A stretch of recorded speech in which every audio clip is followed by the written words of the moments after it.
Shanti.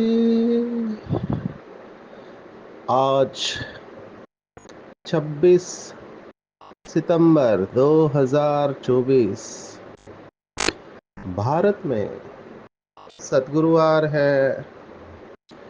Today is 26 September 2024 and it's Thursday in Bharat. आज की मुरली का जादुई रहस्य स्वयं को प्रेरणा देने के लिए magical secrets of today's Murli for motivating the self. आज की साकार मुरली बाबा ने वैल्यूज को याद किया है। आज मैं इस समय गोवा के कैपिटल पणजी में हूँ और हम विहासा का वर्कशॉप ले रहे हैं मेडिकल कॉलेज में। उसमें भी दया और करुणा का आज का टॉपिक है कंपैशन। बाबा ने बहुत बार मुरलियों में कहा हुआ है कि याद के साथ दिव्य गुणों की धारणा बहुत जरूरी है। आज की साकार मुरली में जो दिव्य गुण आए हैं, जिसके ऊपर बाबा ने इंडिपेंडेंट माना अव्यक्त मुरली चलाई है, जो ब्रह्मा बाप के कदम है, वो है आज्ञाकारी और वफादार फरमान बरदार। आज की मुरली में ये वैल्यूज आई है। साथ में बाबा ने बेहद की पवित्रता ये शब्द इस्तेमाल किया हुआ है। तो बेहद की पवित्रता क्या है और आज्ञाकारी वफादार फरमान बरदार, इन तीनों को साथ में लेना चाहिए। तो हम ये देखने वाले हैं भक्ति मार्ग में कुर्बानी का बहुत महत्व है। बलि का, अल्लाह को प्यारी होती है कुर्बानी, लेकिन कौन सी कुर्बानी? वो तो बेचारे जानवरों की कुर्बानी देते हैं जिनका कोई दोष नहीं होता है। अपने अंदर के अभिमान को मार नहीं सकते हैं तो जानवरों को मार देते हैं। बाबा ने कहा बाप के ऊपर पूरा पूरा कुर्बान जाना है। माना जिसको बाबा ने कहा बलिहार जाना है। हिंदी का शब्द है बलिहार जाना, उर्दू का शब्द है कुर्बान जाना। ये कुर्बानी का सही अर्थ हम देखने वाले हैं। बाबा ने कहा जब ऐसा श्रेष्ठ पुरुषार्थ करेंगे जिसमें बेहद की पवित्रता हो, तभी आप लक्ष्मी नारायण के राज्य में जा सकेंगे। अभी ये कंडीशन साकार मुरली में बाबा ने बताई है कि 111 में आना है तो बेहद की पवित्रता चाहिए, बाकी लोग आ नहीं पाएंगे। आप सोचो 111 में आना मासी का घर नहीं है। डायरेक्ट 9 लाख शुरुआत में होंगे नहीं होंगे हमको नहीं पता, लेकिन बाबा ने कहा सतयुग की लोक संख्या 9 लाख के आसपास होती है और त्रेता के अंत तक वो 33 करोड़ हो जाते हैं। 33 crore at the end of Treta. अभी ये 9 लाख सतयुग के आदि में है या सतयुग के अंत तक है, ये नहीं पता है। बाबा ने कहा थोड़े लोग बच जाते हैं विनाश के वक्त। अभी ये कौन आत्माएं हैं, कहाँ रहेंगे विनाश के वक्त और कैसे बच जाते हैं इस महाविनाश से, इसके ऊपर बहुत बाबा के बच्चों ने अपना चिंतन किया हुआ है। उन्होंने इसको श्री कृष्ण के जन्म के साथ भी जोड़ने की कोशिश की है। हर एक अपने बुद्धि के अनुसार चिंतन करता है, कोई गलत नहीं है। आप अपनी बुद्धि से जितना बाबा की याद में रहेंगे, बाबा ने कहा ये सबसे ऊंचा पुरुषार्थ है। सबसे ऊंचा पुरुषार्थ है पूरी तरह से कुर्बान हो जाना। मुझे एक स्लोगन बहुत अच्छा लगता है जिसको मधुबन से स्लोगन बना के बहुत सेंटर पे मैंने देखा है, और वो स्लोगन है कि आप जब पूरी तरह से समर्पण हो जाओगे बाबा के ऊपर, तो सोचने का काम भी बाबा करेगा आपके लिए। कितनी सुंदर बात है। माना सोचना भी नहीं पड़ेगा आपको कि क्या करना चाहिए। वो भी बाबा ही करेगा। ये है संपूर्ण समर्पण या संपूर्ण कुर्बान जाना। पर ये कौन कर पाएगा? तो जिसका पूरा अटेंशन व बुद्धि और एक में है, और ये बहुत ऊंची धारणा और अभ्यास आप कह सकते हैं। दूसरी बात आज के मुरली में बहुत डोमिनेंटली आई है, बाबा हमें विकारी से निर्विकारी बना रहा है। तो आज बाबा ने जिस विकार को अंडरलाइन किया है 2 बार, वो है क्रोध का विकार। बाबा कितने बार क्रोध के ऊपर अटेंशन खिंचवाता है। बाबा ने आज कहा कि क्रोध में मनुष्य का चेहरा तांबे जैसा लाल हो जाता है। अभी जो फेयर स्किन वाले हैं, गोरी चमड़ी वाले हैं, जब वो गुस्सा करेंगे तो वो लाल दिखेंगे, काम में काला हो जाता है। और मोह और लोभ में ऐसा नहीं होता है, बाबा ने कहा। तो बाबा 2-3 बार बाबा ने स्पष्ट कहा कि क्रोध में बाप की डिससर्विस कर देते हैं। ऐसी चलन चलेंगे तो बाप का नाम बदनाम होगा। तो हम इसके ऊपर देखने वाले हैं। फिर बाबा ने और एक गुह्य बात कही हुई है, ईश्वरीय श्रीमत की बात है। क्योंकि सबसे श्रेष्ठ पुरुषार्थ आज बाबा ने कहा सदा श्रीमत पर चलना। तो जब बीमार पड़ते हैं तो बाबा ने कहा मित्र संबंधियों को बुलाना नहीं चाहिए। अभी ये थोड़ा और लगता है। ये समर्पित भाई बहनों के लिए है जिन्होंने अपना सब कुछ शिव बाबा को दे दिया है। आप सोचो बाबा कितना अटेंशन रखता था। बीमार होने के बाद हमको घर वालों की याद आती है, कोई तो हो जो हमारी सेवा करे। क्योंकि अकेले व्यक्ति जब रहता है तो वो बीमार पड़ता है। मैंने देखा है ऐसे लोग बीमार पड़ने के बाद में अभी करे क्या, कोई देखने वाला है नहीं। कोविड में भी हमने ये देखा कि बीमार पड़ गए, अभी क्या करें, उनको रख नहीं सकते हॉस्पिटल में एडमिट। अभी बहुत तकलीफ, क्योंकि भोजन नहीं है, हॉस्पिटल में जो मिल रहा है वो खाना पड़ रहा है।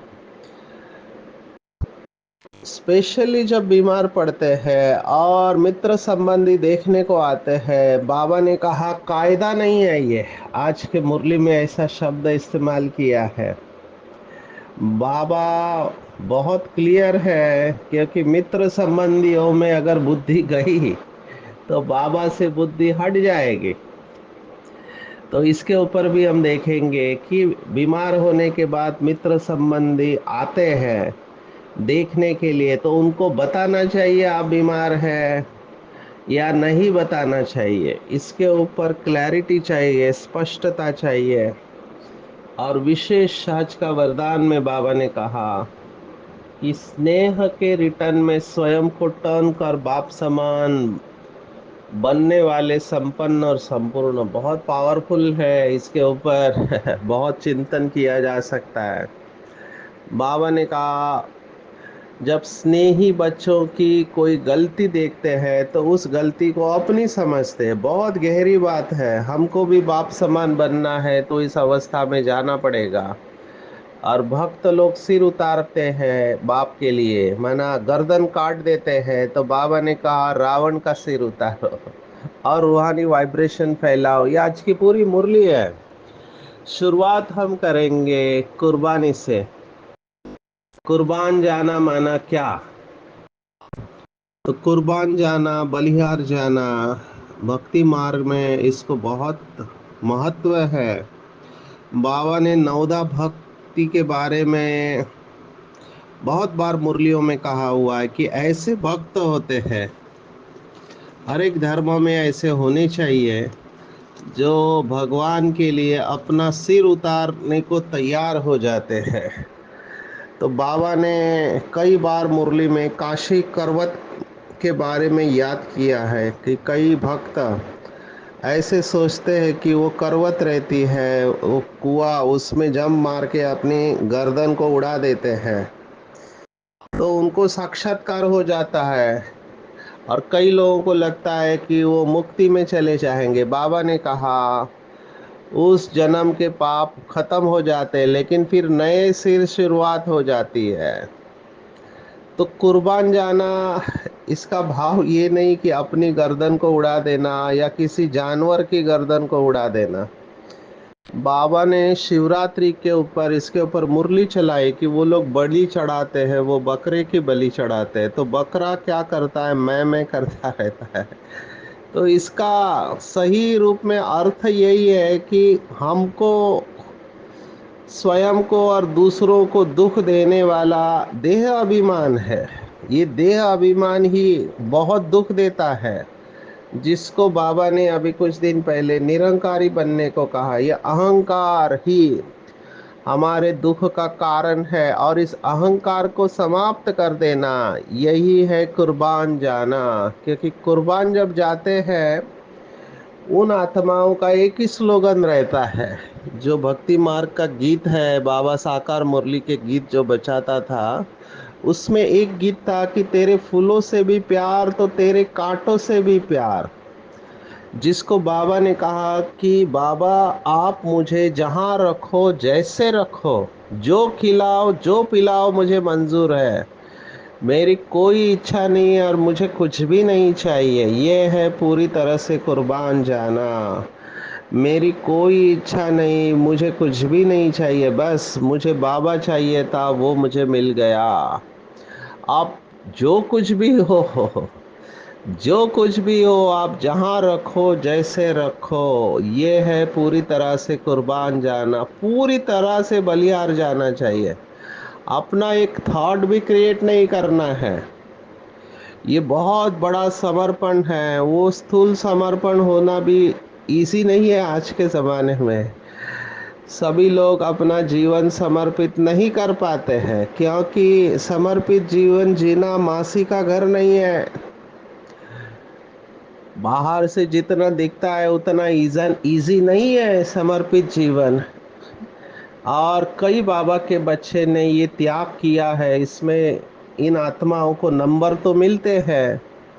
आप सोचो, शुरुआत में जब भट्टी बनी तो 300 परिवार अपने घर बार छोड़ के बाबा के साथ कहाँ, कराची से भारत आए। तो ये बहुत बड़ा समर्पण है। लेकिन सभी चल नहीं पाए क्योंकि माया माया विघ्न निर्माण करती है। स्पेशली जब बेगरी पार्ट चला, खाने को कुछ ने रोज डोडा और छाछ खा के, तो कई लोग टिक नहीं पाए माया के पेपर्स के आगे। तो ये पेपर बहुत बड़े पेपर होते हैं, मैंने कोविड में भी देखा। अभी सब समझदार है, मैं इसके गहराई में नहीं जाना चाहता। कोविड में क्या हुआ था, उस समय भी बहुत बड़ा पेपर था।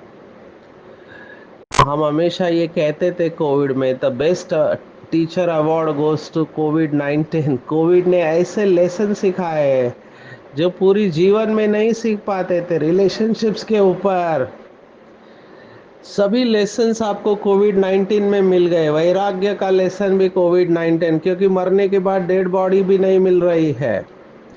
तो पूरा वैराग्य, पति पत्नी कोविड होने के बाद अलग हो जाते हैं, घर वालों के साथ रह नहीं सकते कोविड के साथ। आप सोचो कितने सारे लेसन्स कोविड में मिले। उस समय आपकी अवस्था का पता चलता है, आपके रिलेशनशिप्स का पता चलता है। सचिन भाई भी स्टेज में जा चुके हैं, हालांकि हमको कोविड हुआ नहीं, लेकिन कोविड की ड्यूटी के वक्त लोग इतने डरे हुए थे कि सचिन भाई को भोजन देना तो हमको कोविड हो जाएगा। तो ये बहुत बड़ा पेपर था, लेकिन बाबा ने कल्प कल्प का श्रेष्ठ पाठ नून कर दिया। और बाबा को, ड्रामा को, इन सभी आत्माओं को धन्यवाद देते हैं, क्योंकि कोविड में ज़बरदस्त कैपेसिटी बढ़ी है। माना कितना स्ट्रेच कर सकते हैं अपने आप को, ये हमने कोविड में महसूस किया कि 12 घंटा लगातार ड्यूटी करने से शरीर मन के ऊपर क्या इफेक्ट आता है। और उसमें श्रीमद् भगवत गीता स्टडी ग्रुप, कितने सारे पेपर थे, लेकिन बाबा ने ऐसे करा दिया कि कल्प कल्प का श्रेष्ठ पाठ नून कर दिया। तो ये कुर्बान जाना है, और बाबा को ये बहुत अच्छा लगता है जो उसके ऊपर कुर्बान जाते हैं। मैंने उसके लिए जितना भी सहन करना पड़े करते हैं बाबा के लिए। आप देखो, ब्रह्मा बाबा हमारे सामने रोल मॉडल है, कितना लोगों ने अपोजिशन किया। बाहर वालों ने तो किया ही किया, लेकिन अंदर से भी ब्रह्मा बाप को अपोजिशन फेस करना पड़ा। जैसे आज के मुरली में आया कि ये ब्रह्मा भी स्टूडेंट है, तो कई बाबा के बच्चे ऐसे कहने लगे कि ये ब्रह्मा भी शिव बाबा से लेता है, हम भी शिव बाबा से डायरेक्ट लेंगे। डिसरिगार्ड डिसरिगार्ड किया ब्रह्मा बाप का, लेकिन बाबा तो बाबा ही था, बाबा को पास होना है, और हुए भी। तो बाबा कुर्बान गए, पूरी तरह से कुर्बान गए। और आज हम ब्रह्मा बाबा की उसी विशेषता को याद करते हैं और उनके जैसा बनने का श्रेष्ठ पुरुषार्थ करते। कितने सारे अनुभव आपने सुने होंगे ब्रह्मा बाप के। यज्ञ की कहानियां फिर से आपको रिफ्रेश करनी चाहिए कि जो फाउंडिंग जितने भी सेवाधारी है बाबा के, जो यज्ञ की स्थापना से है, फिर आदि सेवा के रत्न है, और फिर अभी बाद में जो आए हुए बड़ी बहनें भाई, इन सब से हमको प्रेरणा लेना चाहिए। आप किसी सेंटर चलाने वाली बहन से भी पूछो तो आपको पता चलेगा कि सेंटर चलाना बाबा कैसे उनको मदद कर रहा है, जो पूरी तरह से मन बुद्धि से समर्पित होकर चलते हैं, पूरा पूरा बलिहार बाबा के ऊपर जाते हैं। उनके अनुभव सुनने जैसे है। मैं आपको कितने अनुभव सुना सकता हूँ, हर एक सेंटर पर जाता हूँ तो ये स्पष्ट अनुभव होता है कि बाबा की मदद बगैर ये लोग चल नहीं पाएंगे। इतने बड़े बड़े पेपर आते हैं, लेकिन ये भाई बहनें अपने को बाबा की मदद से कैसे उसमें से निकल आते हैं। इसके ऊपर कहानियाँ लिखनी चाहिए। मैं इनको बोलता हूँ कि आप ये अनुभव ज्ञानामृत में लिखो ताकि सभी को प्रेरणा आए। अभी मैं चंडीगढ़ में देखा, एक माता 30 साल से, अभी 30 साल कम नहीं होते हैं पवित्र जीवन जीना, तो पति का कितना अपोजिशन उस आत्मा को। अभी वो अनुभव सुनाते सुनाते भी उसकी आंख में पानी आ रहा है, लेकिन चेहरे पे मुस्कुराहट है। अभी उम्र 65 के बाद गई, फिर भी पति का गुस्सा नहीं गया है ब्रह्मा कुमारी के ऊपर। लेकिन उसने कितना सहन किया होगा। सेंटर पर आने को नहीं मिलता है, मुरली नहीं सुन सकती है। मुझे वंडर क्या लगा कि उस माता की अभी उम्र 65 है, जो अभी तक पति से सहन कर रही है पवित्रता के ऊपर, और उसको मुरली सुनने को नहीं मिलती है। तो एक आत्मा सेंटर की जिनकी उम्र 89 ईयर है, वो भी बाबा के बच्चे, वो 89 ईयर वाली आत्मा 65 ईयर वाली आत्मा को फोन पे से मुरली सुना रही है सुबह 5:15 बजे। कितनी लगन होगी इन दोनों आत्माओं में।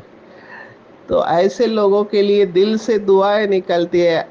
इनका ही नाम शास्त्रों में लिखा हुआ है। कई सेंटर पे मैं ऐसे किस्से सुनता हूँ, बहनें सुनाती है, मैं वंडर खाता हूँ कि बाबा कैसे इनको चला रहा है। हमको तो पता ही नहीं चलता है। कितना तकलीफ हो सकता है किसी को, तो बाबा इनको शक्ति दे रहा है। अभी कुछ समय पहले बाबा ने मुरली में कहा था, ये जो माता का मैंने अनुभव सुनाया, ऐसे ही बाबा ने कहा था, ऐसी माताएं हैं जिनका अनुभव अगर आप सुनो या प्राइम मिनिस्टर सुना तो उनकी आंखों से आंसू आ जाएंगे। तो ये सब बाबा के बच्चे गुप्त है, लेकिन इनको स्टेज पर आना ही है, बाबा इनके द्वारा साक्षात्कार कराएंगे, ऐसे मुझे लगता है। तो ये सब क्यों है? क्योंकि इन बच्चों ने बेहद की पवित्रता को धारण किया। आप सोचो, एक माता को, हालांकि ये बड़ी पोस्ट पर माता है, फिर भी उसको इतना सहन करना पड़ रहा है पवित्रता के लिए। आप उस माता के बारे में सोचो जिसका कोई कमाई का जरिया नहीं है, अकेली ज्ञान में चल रही है और पवित्र जीवन जी रही है, और उसका पति विकार के लिए उसको कितना तकलीफ दे रहा है, लेकिन फिर भी वो बाबा को देखते हुए सहन कर रही है। कितना मार गालियां सहन करती होगी। और एक तरफ मैं देखता हूँ कुमार और कुमारियां जिनको कोई बंधन नहीं है, जो आसानी से पवित्र रह सकते हैं, लेकिन उनको माया खींचती है, आकर्षण है शरीर का। तो कौन नंबर लेने वाला है? तो बेहद का पवित्र बनना है। ये बेहद का शब्द बहुत इंपॉर्टेंट है। बाबा ने कहा इस समय बाल ब्रह्मचारी दुनिया में बहुत है, लेकिन वो शिव बाबा को मदद नहीं करते हैं। अभी देखो भगवान कैसे पवित्रता चाहता है। ऐसे बहुत है जो इस जन्म में बाल ब्रह्मचारी रहते हैं, वो कोई दुनिया को मदद नहीं दे सकते पवित्रता की। ये बहुत इंपॉर्टेंट बात बाबा ने कही है। केवल बाल ब्रह्मचारी रहने से दुनिया को मदद नहीं मिलती है। मदद तब हो जबकि श्रीमत पर पावन बने और दुनिया को पावन बनाए। ये बहुत इंपॉर्टेंट है। श्रीमत पर पावन बनना माना क्या? माना शिव बाबा को याद करना, शिव बाबा की श्रीमत पर चलना और बाबा की याद से दुनिया में पवित्रता के प्रकंपन फैलाना। अभी ये आत्माएं भले इस एक जन्म के लिए पवित्र है, लेकिन वो शिव बाबा के प्रकंपन तो नहीं फैलाएंगे, क्योंकि शिव बाबा के साथ योग ही नहीं है इनका। क्योंकि यथार्थ परिचय ही नहीं है। या तो वो श्री कृष्ण को परमात्मा समझते हैं या फिर ब्रह्म को परमात्मा समझते हैं। वो ज्यादा से ज्यादा ब्रह्म के वाइब्रेशन फैलाएंगे, लेकिन उससे तत्व पावन नहीं बनेंगे। तो ये बहुत इंपॉर्टेंट बात है कि श्रीमत पर पावन बनना, तभी आप तभी आप दुनिया को मदद कर सकते हैं। इसके ऊपर और चिंतन करेंगे। बाबा ने एक मुरली में कहा था कि जो महारथी आत्माएं हैं वो जब मधुबन में रहते हैं तो वहाँ का वायुमंडल बनाने में मदद देती है। महारथी आत्माएं जहाँ पर भी है वो बाबा से शक्तियाँ खींचती रहती है, क्योंकि वो ज़्यादातर निरंतर याद में रहती है। जो आत्मा निरंतर बाबा की याद में रहता है वो आत्मा बाबा से शक्ति खींच के पूरी दुनिया में फैलाते रहते हैं। इन आत्माओं का बहुत बड़ा रोल है। चेक करना चाहिए, क्या मैं ऐसी आत्मा हूँ? आता हूँ मैं क्रोध के ऊपर। एक्चुअली आज कंपैशन के मॉड्यूल में भी हम क्रोध के ऊपर बोलते हैं, कंपैशन। मैंने कुछ दिन पहले कहा था कि स्पिरिचुअल सोल के दो लक्षण होते, एक humility and other is compassion. आध्यात्मिक व्यक्ति माना जो निरहंकारी है, और दूसरा रहम दिल है। ये आध्यात्मिक व्यक्ति का लक्षण है। उसमें निरंकारी बनना, जो ब्रह्मा बाबा ने तीन शब्द दिए, निराकारी, निर्विकारी, निरंकारी, उसमें निरंकारी बनना आज की मुरली के साथ जाता है। बाबा ने कहा क्रोध करने वाले बाबा का नाम बदनाम करते हैं। क्रोध पर भी पुरुषार्थ करके जीतना है। बाबा ने आज कहा खराबियों को निकालते रहो, क्रोध बड़ा खराब है। अपने अंदर को भी जलाते हैं तो दूसरों को भी जलाते हैं। आप सोचो, किसी घर में किसी सेंटर पर अगर क्रोधी आत्मा है तो उनके साथ वालों की क्या हालत होती होगी। खुद भी जल रही है ये आत्मा और दूसरों को भी जलाती है। वो निकालना चाहिए। हमने ऐसे आत्माएं देखे, आप भी देखे होंगे। बाबा ने आज कहा, जब आप क्रोध करते हैं तो चेहरा तांबे जैसा लाल हो जाता है। अभी ये भी बहुत इंपॉर्टेंट है। क्रोध वाले मैंने ऐसे देखे, कांपते रहते हैं, हाथ पैर कांप रहा है, चेहरा कांप रहा है। अभी वहां से निकल जाना चाहिए, बाबा ने कहा। बाबा ने आज स्पष्ट कहा, देह अभिमान में आकर अंदर में बड़ा जलते हैं। कुछ दिन पहले ईर्ष्या की बात आई थी, ये भी क्रोध का ही रूप है। क्रोध में मनुष्य तांबे जैसा लाल हो जाते हैं। क्रोध मनुष्य को जलाता है, काम काला बना देता है। मोह अथवा लोभ में इतना जलते नहीं है, क्रोध में जलते हैं। क्रोध का भूत बहुतों में है, कितना लड़ते हैं और लड़ने से अपना ही नुकसान कर लेते हैं।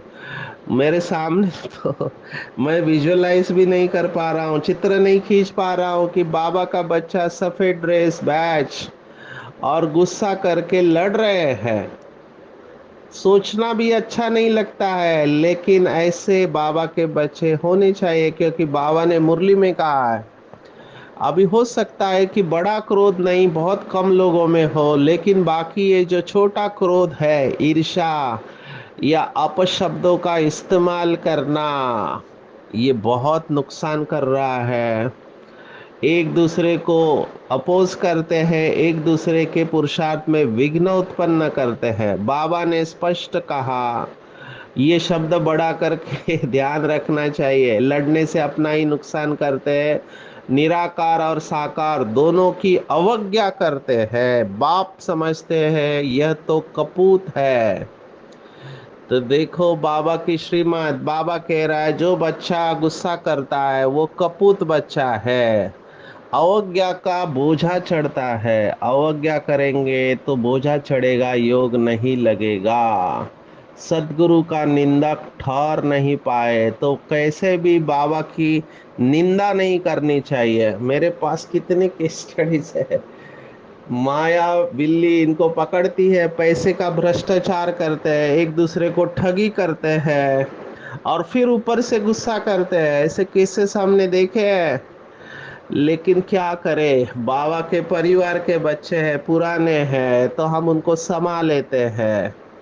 यही बात बाबा ने आज वरदान में कही है कि बाबा को ये सब पता है, फिर भी बच्चे हैं तो स्नेही की गलती को अपनी गलती समझते। बहुत ऊंची अवस्था है। आप देख रहे हैं कि ये बाबा का बच्चा पैसे का कर रहा है, भ्रष्टाचार कर रहा है, लोगों को बहुत फंसाया है, गुस्सा कर रहा है, अलग अलग विकारों के वश है, कभी काम के, कभी क्रोध के, कभी लोभ के। तो बाबा कहता है, स्नेही की गलती अपनी गलती समझेंगे, स्नेही की कमी को देख नहीं सकते।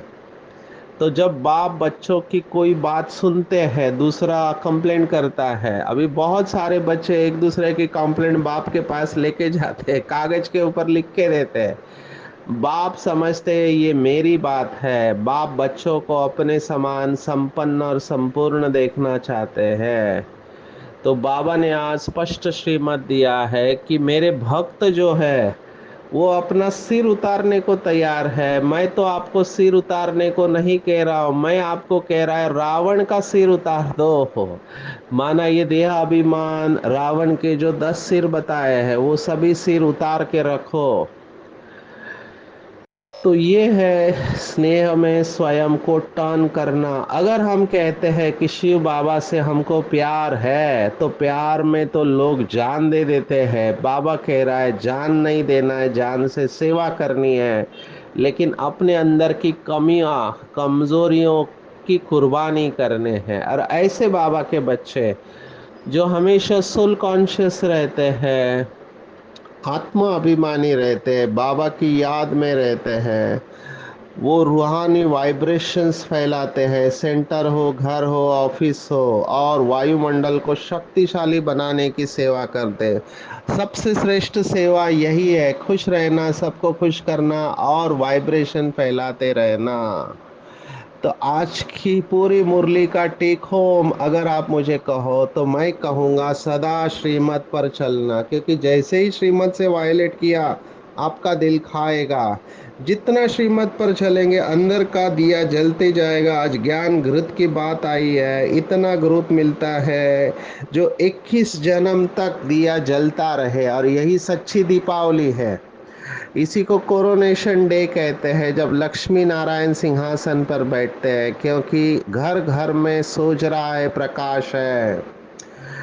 पूरा अटेंशन बुद्धि योग एक के साथ रखना है, बाबा के ऊपर पूरा कुर्बान जाना है, बेहद की पवित्रता को धारण करना है, सभी विकारों को निकाल देना है, भूतों को निकाल देना है, कुसंग से बचना है, बाप की अवज्ञा नहीं करनी है, क्रोध का त्याग कर देना है, शांति को धारण करना है, और स्नेह के रिटर्न में स्वयं को टर्न करके बाप समान संपन्न और संपूर्ण बनना है। रूहानी वाइब्रेशंस को फैलाते रहना है। अच्छा, ओम शांति।